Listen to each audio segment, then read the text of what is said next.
एक बार तो जब इधर उधर से ताने मिलने शुरू किए, इनके लिए कई बार लोगों ने ताने मारे। एक बार बड़ा उदास हो गए, और जब उदास हो गए तो अपने घर पे आकर के चुपचाप लेट गए। और देखिए, धर्म पत्नी का अर्थ ही यही होता है, जो बगैर कहे अपने पति का दुख पहचान ले, वही धर्म पत्नी होती है। इसलिए जब देखा, पूछा, महाराज कारण क्या है, आप उदास क्यों हैं? कुछ नहीं बोले। अब इसने वही क्रिया अपनाई जो एक पतिव्रता नारी करती है। बड़ी सेवा की, और सेवा करने के बाद में शाम को पैर दबाते समय और कहती है, महाराज कोई बात तो है। अरे आप अगर इस दासी को नहीं बताएंगे तो गृहस्थ धर्म का पालन कैसे होगा?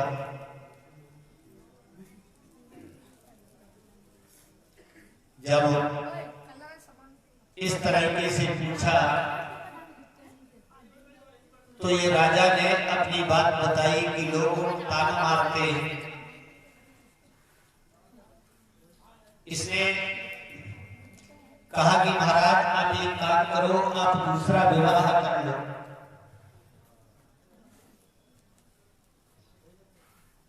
राजा ने कहा, देवी तुमको ये पता है तुम क्या कह रही हो, और मैं ये काम जीवन में कभी भी नहीं कर सकता।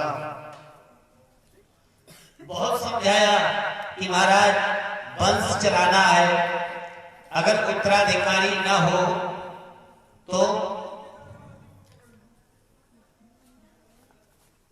तो आगे इस राज्य को कौन संभालेगा? आंख किस काम की जब आंख का तारा न हो, और राज्य किस काम का जब राज दुलारा न हो?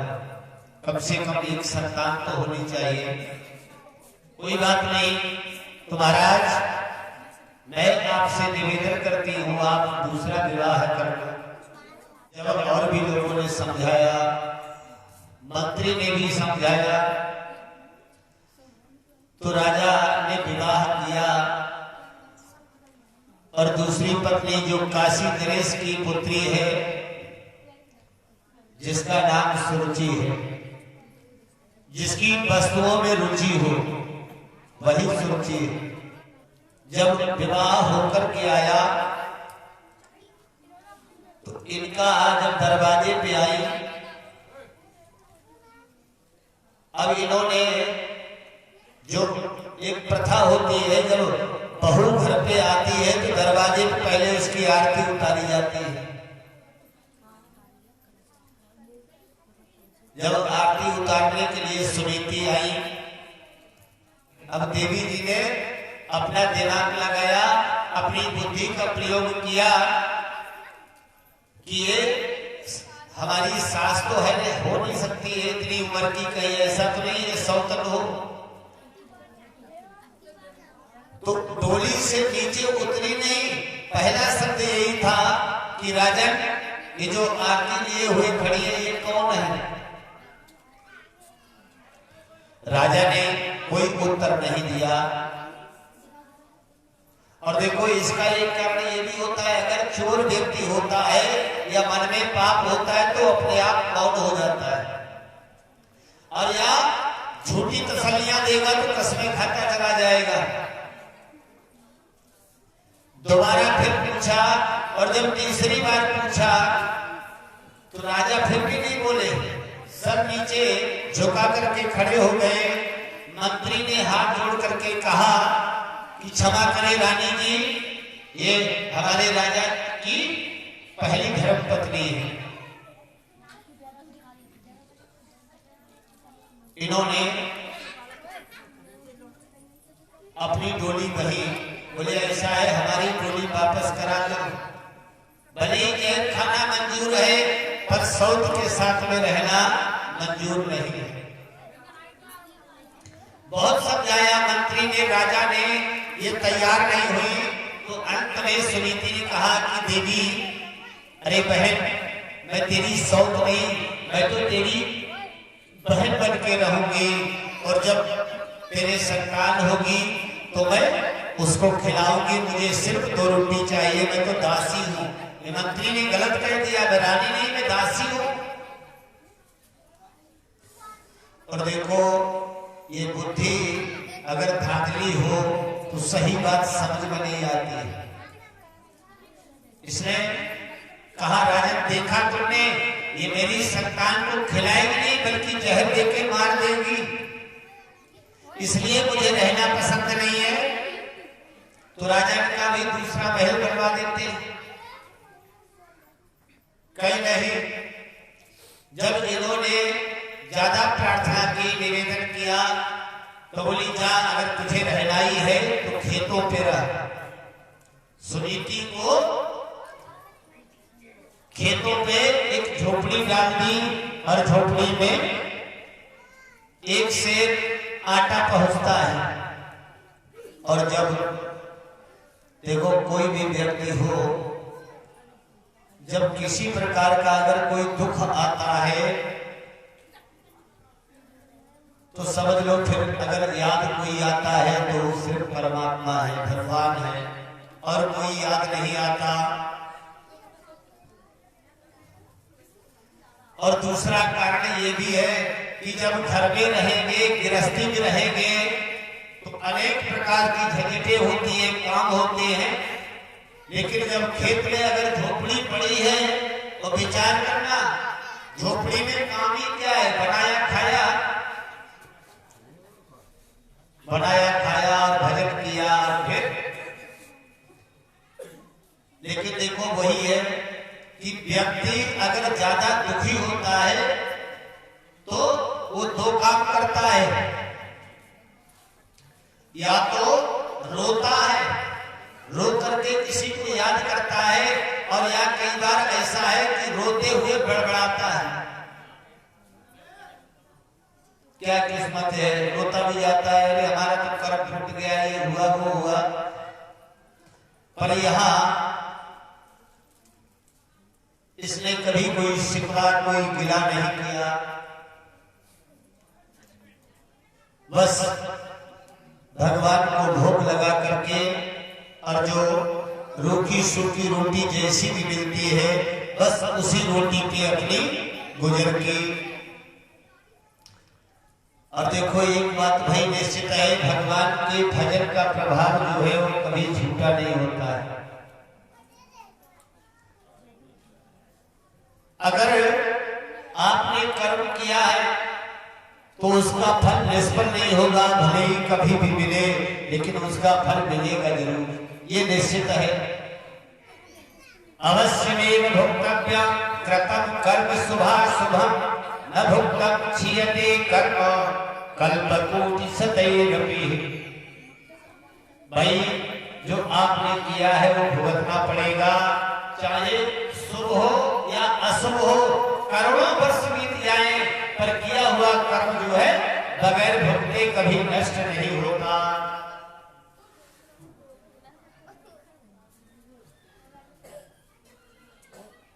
तो अब कोई काम ही नहीं है, बस अपनी झोपड़ी में झाड़ू लगाई और बर्तन धोए, रोटी सेकी और भोग लगाया ठाकुर जी को,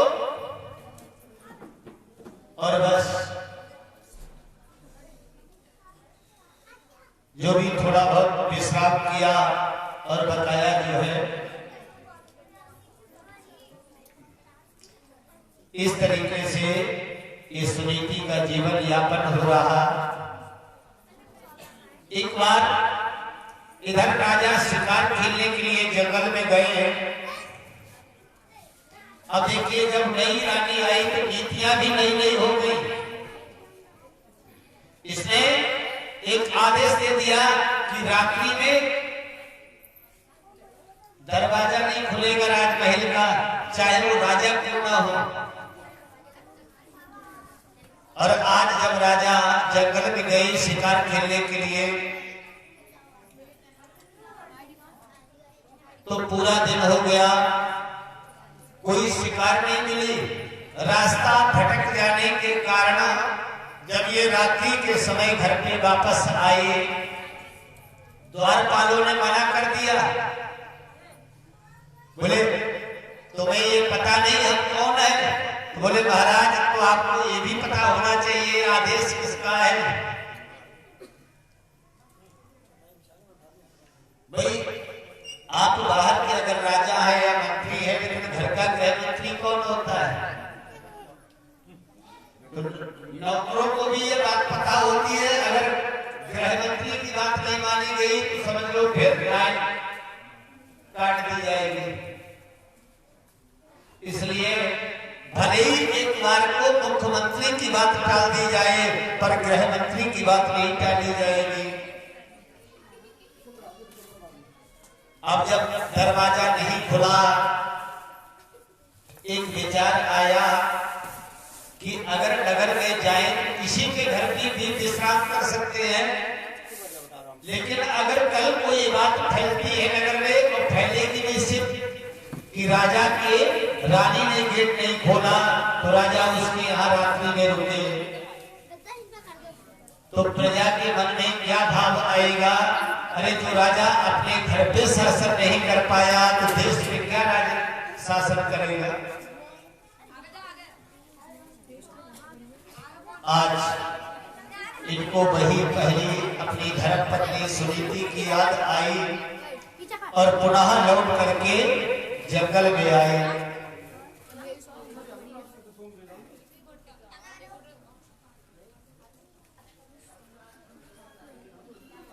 जब जंगल में आए, अब यहाँ खाने का तो कोई साधन है नहीं, तो जो एक आध रोटी थी आज रानी ने वो रोटी भी इनको खिला दी और अपने आप जल पी करके भगवान का भजन करती है। और यही भजन के प्रभाव से इधर सुरजी भी गर्भवती है और इधर सुनीति भी गर्भवती है। अब विचार करो, जब समय पूरा हुआ दोनों को संतानें हुई और दोनों के बेटे हैं, पर भाई किस्मत कहो या प्रारब्ध कहो, एक पलने में झुलाया जाता है, झुलाने वालों की भी कमी नहीं है, और एक पत्तों के ऊपर सुलाया जाता है। लेकिन इतिहास गवाह है इस बात का कि भले ही पढ़ने वाला कुछ भी न बड़ा हो, लेकिन जो अगर पत्तों पे बड़ा होता है या पत्तों में जो पड़ा हुआ होता है तो एक में नाम जरूर कमाता है, ये भी निश्चित है। स्कूल पढ़ने के लिए गए, कुछ समय बीता और बीतने के बाद में एक दिन इन्होंने, जब इनका नाम ध्रुव रखा गया और सुरजी के जो पुत्र है उनका नाम उत्तम रखा गया, उत्तम से कोई खिलौना मांगा, इन्होंने मना कर दिया। देखो ये भी एक विशेषता है, अगर बच्चा चाहे तो सब कुछ दे देगा और नहीं चाहे तो मिट्टी भी छीन लेगा वापस। मना कर दिया। किसी और बच्चे ने कहा कि ध्रुव, इस नगर का जो राजा है वो तुम्हारा भी तो पिता है। अगर उसका पिता है तो तुम्हारा भी पिता है। मां अलग है पर पिता तो एक ही है। अब इन्हें पता नहीं है, ये भी दरबार में पहुंचे। अब विचार करो भाई, पिता तो पिता है।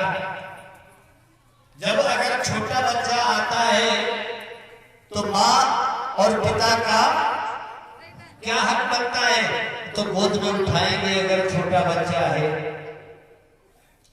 भले ही वो बाद में ठुकराए, कुछ भी करे, गाली दे, मारे, लेकिन माँ और पिता का हक यही होता है। आज राजा ने इसको गोद में लेकर के इतनी देर में उधर सुरुचि ने देख लिया, वो महल में आ गई, तो इनको उतार करके गोद से छीन करके और झटका दे दिया। तपसा आराध्य पुरुषा। देखिए ये बड़ा काम का सूत्र है, तपसा आराध्य पुरुषा। क्यों? तूने आराध्य पुरुष कौन है? हमारे आपके आराध्य कौन है? लक्ष्मी नारायण। तो आराध्य पुरुष, अगर तू इस गोद में बैठने की इच्छा करता है तो पहले तुझे भगवान की पूजा करनी होगी, जप करना पड़ेगा, तप करना पड़ेगा, और उसके बाद मर के पुनः जब हमारी गोद से जन्म लेगा तब इस गोद का अधिकारी होगा।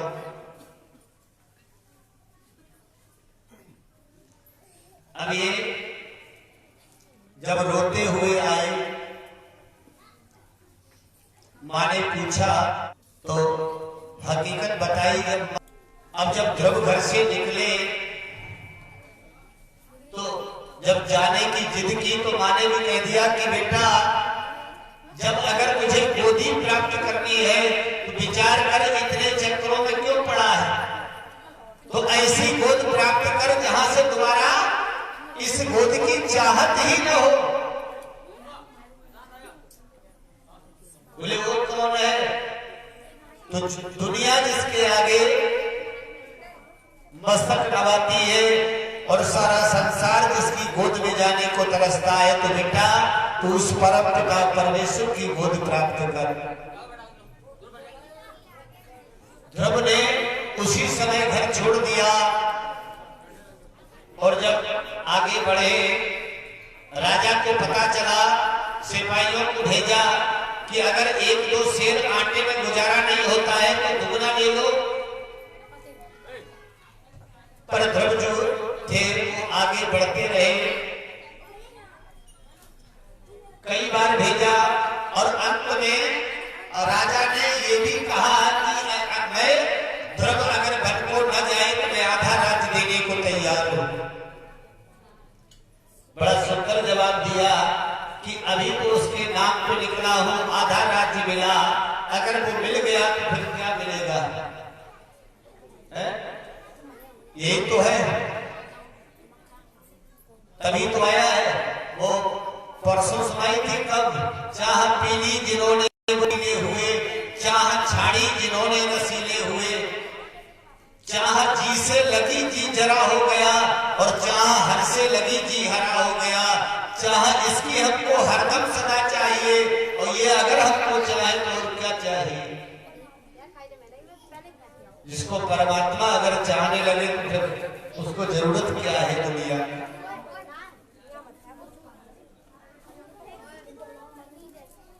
इन्होंने आगे बढ़े, जैसे जंगल में पहुंचे तो सामने देखा एक महात्मा जी आ रहे हैं। अब जिसको कोई परिचय है नहीं कि संत क्या होता है, महात्मा क्या होता है, भगवान क्या होता है, कुछ पता नहीं है, लेकिन जब बात अगर बनने वाली होती है तो हर तरीके से बनती है। इन्होंने अपने आप नारद जी को साष्टांग प्रणाम किया, और जैसे ही प्रणाम किया नारद ने उठा करके अपनी गोद में ले लिया और बोले बेटा ये बताओ कहां जा रहे हो? बोले ये तो पता नहीं। यहां किस लिए घूम रहे हो? बोले उस परमात्मा की खोज में, परमात्मा की गोद में बैठने की इच्छा है, परमात्मा से मिलने की इच्छा है। लौट जाओ मित्र बेटा, ये जंगल में बड़े बड़े भयानक जानवर रहते हैं, बड़े लोगों को मार देते हैं, खा जाते हैं, तुम तो बच्चे हो। पर ये लौटे नहीं। नारद जी ने समझाया, बोले बेटा लौट जाओ, पर देखो अगर कुछ मिलता है, अगर निष्ठा पक्की होती है, विश्वास पूरा हो, तो ध्रुव जी ने फिर हाथ जोड़ करके कहा कि प्रभु मिलना तो है हमें, कैसे भी मिले, और नहीं मिलेंगे तो अगर कोई खा जाएगा तो पब्लिक से कोई दिक्कत नहीं है,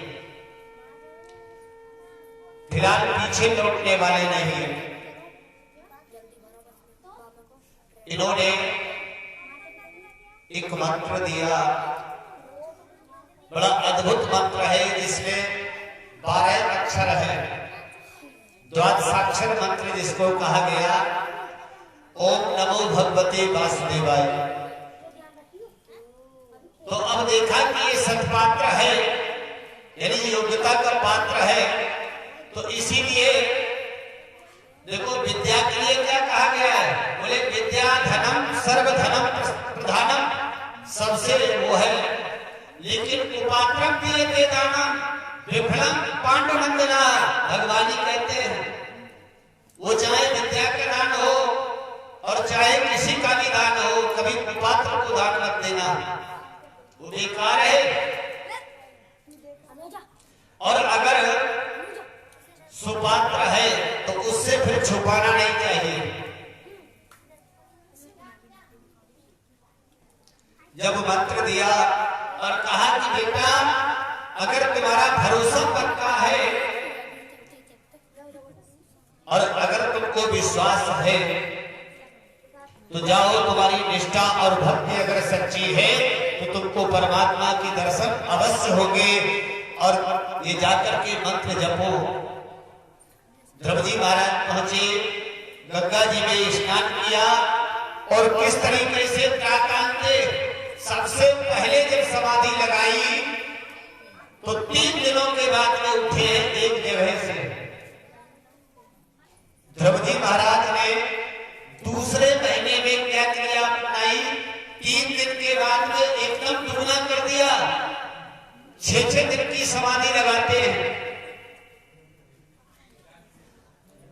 इस तरीके से 4 महीने बीते, 5वें महीने में मात्र इन्होंने जल पी करके जब उठते हैं, इन्होंने जब इस तरीके से भजन किया और 5वें महीने में जल पी करके गुजारा किया, खाली जल पी करके। जब 6वां महीना जैसे ही प्रारंभ हुआ, इन्होंने उस जल का भी परित्याग कर दिया, अखंड समाधि लगा ली, हिले ही नहीं अपनी जगह से। और जब हिले ही नहीं, 10-5 दिन बीते, और जब हवा, अगर ये संसार में जो हवा चलती है, तो अगर यही जब कोई खींचने लगे तो फिर क्या होगा, सारी दुनिया विकल होने लगी। तो जब सूचना पहुंची इंद्र के पास, इंद्र से भगवान नारायण के पास सूचना पहुंची, तो इंद्र पहुंच गए और भी देवता पहुंच गए। भगवान एक किस राक्षस ने आक्रमण कर दिया, बोले कोई राक्षस नहीं है, एक बालक, मेरा एक भक्त है जो बालक है, वो मेरी पूजा कर रहा है, मुझे याद कर रहा है। अरे तो महाराज काय को देर करते हो, जल्दी उसको जो भी देना है दे दो जाके, नहीं दुनिया नष्ट हो जाएगी। और भगवान जब आए, भगवान ने आकर के आवाज लगाई, बेटा ध्रुव आंखें खोलो। अरे तुम जिसका जाप कर रहे हो, जिसको याद कर रहे हो, आंखें खोल के देखो, तुम्हारे सामने खड़ा है। पर समाधि वही होती है, अखंडता। अखंड का मतलब क्या है, अखंड समाधि लगी हुई है, कोई प्रक्रिया नहीं हुई, अंदर से कोई आवाज नहीं हुई, शरीर हिला तक नहीं, कोई मतलब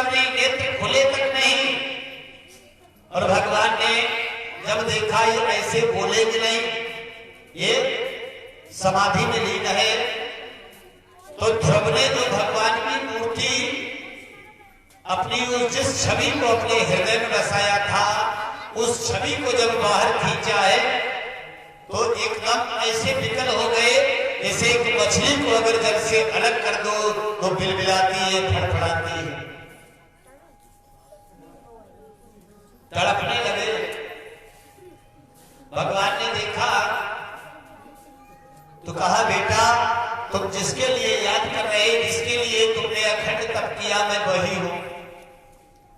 अब देखा ये कुछ बोलना चाह रहा है, ओठ तो हिल रहे हैं, अपने शंख का जल लिया और जैसे ही ओठों पे लगाया काफी लंबी स्तुति करते चले गए। योन्ता प्रविश्य मम वाच विमां प्रसुप्ता संजीवयत् अखिल शक्तिधरा सुधाम्ना अन्यास्त हस्त चरणाश्रवणत्वगादि प्राणं नमो भगवते पुरुषाय तुभ्यम्। तो विचार करो कि इतने से जल की एक दो बूंद मात्र ओठों पे लगी और वो श्लोकों की स्तुतियां करता चला गया। और ध्रुव से कहा, सीधे उठा करके अपनी गोद में ले लिया, बोले बेटा क्या चाहिए? तो ध्रुव जी बोले महाराज भगवान जो चाहिए था वो तो बगैर मांगे मिल गया। बोले नहीं बगैर मांगे, मुझे तो बगैर मांगे मिल गया। भगवान ने कहा बेटा मांग लो, तुम्हें क्या चाहिए? ध्रुव जी बोले वही कह रहे हैं, मुझे जो चाहिए था बगैर मांगे मिल गया, अब कुछ नहीं चाहिए। लेकिन देखो भगवान अगर जिसको मिलते हैं तो फिर ऐसा तो असंभव है कि कुछ उसको ना मिले। गोद तो मिली और गोद के बाद में भी इन्होंने 36